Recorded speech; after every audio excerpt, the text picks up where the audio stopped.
नमस्कार दोस्तों यदि आप अपने जीवन में शराब रूपी समस्या से परेशान हो चुके हो और आप चाहते हो कि आपके जीवन में शराब रूपी समस्या जो है वो बहुत ही जल्दी से आपके जीवन से दूर चली जाए, तो दोस्तों आज की वीडियो आपके लिए बहुत ही ज्यादा महत्वपूर्ण होने वाली है, क्योंकि बागेश्वर धाम के पंडित धीरेन्द्र कृष्ण शास्त्री जी कहते हैं जिसने भी इस उपाय को किया है उसने अपने जीवन में शराब रूपी समस्या से निजात पाई है।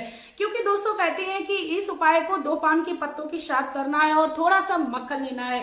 दोस्तों कहावत भी कही गई है कि मक्खन लगाना व्यक्ति के जीवन में उसको सुख प्रदान करता है, या ये कह सकते हैं यदि हम किसी को मक्खन लगाते हैं तो हमारे जीवन में उस व्यक्ति की उपस्थिति अनिवार्य हो जाती है। तो दोस्तों यदि आप अपने जीवन में शराब रूपी समस्या को पाना चाहते हो तो इन 2 उपायों को आज बहुत ही मन से सुनिए और अपने जीवन में उतारिए और परम सुख को पाइए। दोस्तों वीडियो को शुरू करने से पहले मैं मेरे आराध्य श्री लक्ष्मी नारायण को मैं कोटि कोटि प्रणाम करती हूँ, मैं उनको कोटि कोटि नमस्कार करती हूँ। दोस्तों शराब रूपी समस्या मेरी हर माता बहन की बहुत बड़ी समस्या बन गई है। मेरी हर माता बहन सोचती है कि जब हमारा पति या बेटा हमारे घर में आएगा तो उसके जो क्रियाकलाप होंगे वो किस प्रकार होंगे, मेरे घर का रखा हुआ खाना अभी खाया जाएगा या यूं ही व्यर्थ में फेंक जाएगा। क्योंकि जब शराबी शराब पी के आता है तो दोस्तों उसको बिल्कुल भी ये होश नहीं रहता है मैं किससे और क्या बात कर रहा हूँ। तो ऐसे में मेरी माताएं बहनें बहुत ही दुखी रहती हैं, अपने जीवन का जो सुख है वो कहीं ना कहीं खो रही है। तो दोस्तों आप मेरी माताओं बहनों प्लीज आप लोग मेरे चैनल पर हमेशा ही विजिट करते रहिए, क्योंकि मैं बहुत सारी वीडियोस आप लोगों के लिए लेकर आती रहती हूँ और कोशिश करती हूँ बहुत ही सरल और बहुत ही संभव प्रयास आप लोगों तक पहुंचाऊं और आपके जीवन में मैं भी किसी ना किसी प्रकार से खुशियों के लिए भागीरथ बन जाऊं। दोस्तों यदि आप लोग मेरे वीडियो के इन तक बने रहिए, यदि आप लोगों को मेरी ये जानकारी अच्छी लगी तो प्लीज मेरे चैनल को अवश्य सब्सक्राइब करके जाइए, बेल आइकन को भी प्रेस कर लीजिए, क्योंकि मेरे चैनल पर बहुत सारी वीडियो शराब छुड़ाने से संबंधित पड़ी है। तो आप लोग मेरे चैनल पर विजिट करते रहिए।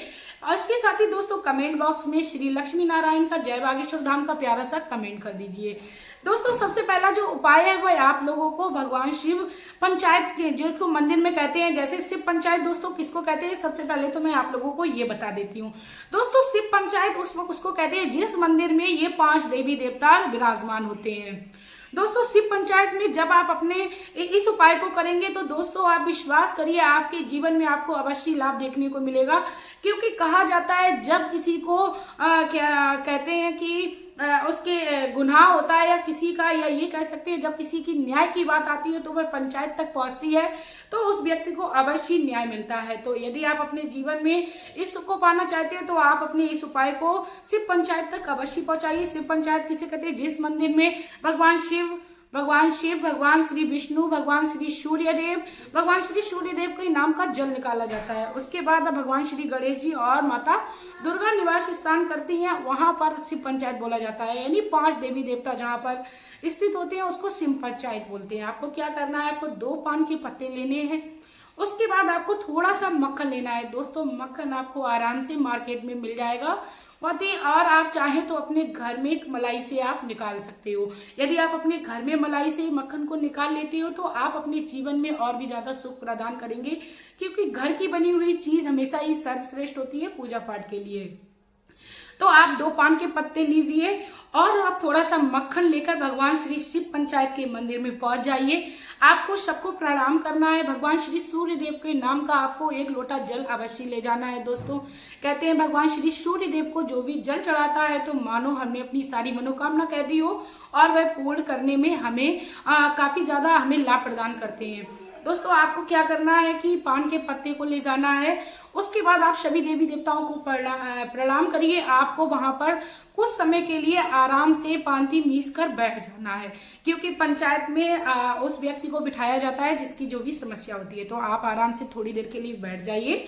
उसके बाद आप श्री भोलेनाथ से विनती करिए। सभी लोगों को अपनी अपनी विनती जो भी आपकी समस्या है उसको आप सुनाइए। दोस्तों उसके बाद आपने जो पान और वो मक्खन ले गई थी उसमें से 1 पान निकाल कर उस पर थोड़ा सा मक्खन रखे माता दुर्गा पर चढ़ाना है, क्योंकि वहां पर माता दुर्गा जो है वो अकेले ही किसी स्त्री के रूप में बैठी होंगी, तो उनको आपको पहले प्रसन्न करना है।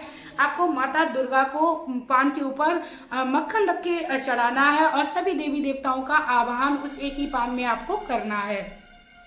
क्योंकि पंचायत की जो भी राय होती है, जो भी न्याय का जो भी फैसला आता है वो एक ही के पास आता है आपस में पंचायत होने के बाद। तो दोस्तों आपको याद रखना है, एक ही पान के ऊपर मक्खन रख के माता दुर्गा को चढ़ा देना है।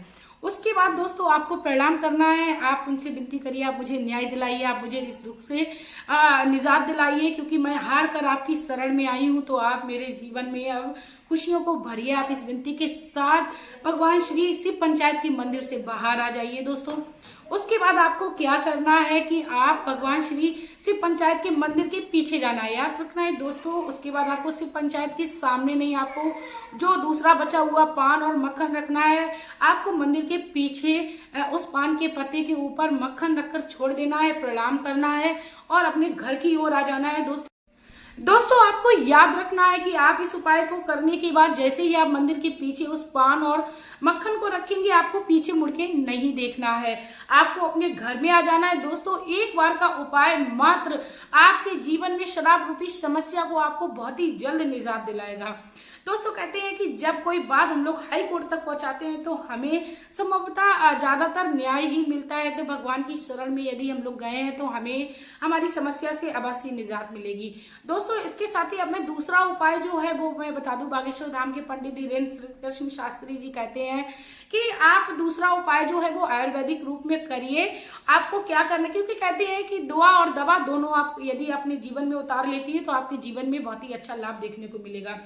आप अपने पति के खाने में ज्यादातर अदरक का इस्तेमाल करिए। आप अदरक को छोटा छोटा काट लीजिए और आप उसमें थोड़ा सा शहद और थोड़ा सा काला नमक डालकर उसको यदि धूप में सुखा लेती हैं, क्योंकि अदरक का स्वाद थोड़ा दोस्तों कड़वा होता है, तो आप उसको भी थोड़ा सा शहद मिला के उसको धूप में हल्का सा सुखा लीजिए। बहुत ज्यादा नहीं सुखाना है। आप यदि संभव हो जाए तो कहते हैं कि छांव में यदि उसको सुखाएंगे तो उसका ज्यादा बेनिफिट रहता है। तो आप उसको सुखा लीजिए और उसको आप किसी कांच के जार में इकट्ठा कर लीजिए। जैसे ही शराबी व्यक्ति को शराब पीने की लत लगे तो उस व्यक्ति को आपको 2-4 टुकड़े उस अदरक के देने हैं और चबा चबा कर खाने हैं, क्योंकि दोस्तों कहते हैं कि यदि शराबी व्यक्ति अदरक के उन टुकड़ों को शहद मिले हुए और काले नमक मिले हुए एक टुकड़े को यदि शराबी व्यक्ति चबा चबा कर खाता है तो उससे जो शराबी व्यक्ति की लत होती है और उसको ये लगता है कि मुझे शराब पीनी है, ये लत धीरे धीरे करके खत्म हो जाती है, क्योंकि जो सल्फर की मात्रा व्यक्ति की बॉडी में कम हो जाती है, तब ऐसे में इस प्रकार की समस्या उत्पन्न होती है। तो दोस्तों आप अदरक के उपाय को भी करिए, साथ में शिव पंचायत के उपाय को भी करिए, अपने जीवन में परम सुख को पाइए।